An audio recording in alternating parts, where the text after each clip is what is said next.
In chapter 9, I follow a man named Nathan Sassman around. He was one of the most influential people in Iraq at the time. He set up, I think, hundreds of elections. He called them selections, though, because elections was too northern and the Iraqis would not accept that word.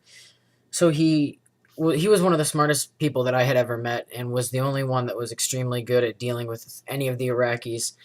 He dealed out money, but he dealed it out in the right ways, doing the right things, doing the right projects, not just he wouldn't give money if he knew that it was going to be used for the wrong purposes. His complete plan was to better the Iraqi people.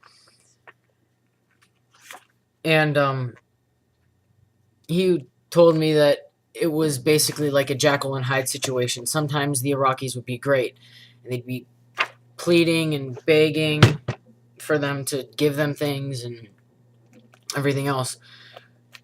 And there were other days when they were horrible, and he would lose men.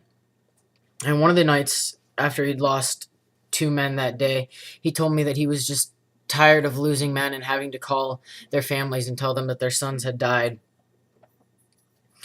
He was one of the most influential men in Iraq, but in the end, he was fired because a few of his men found Iraqi men that were out past curfew and supposedly took them down to the river where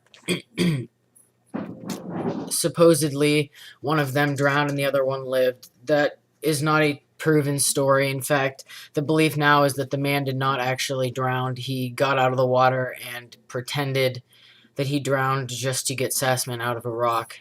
But other than that, Sassman was definitely one of the most interesting people I have ever met in my life.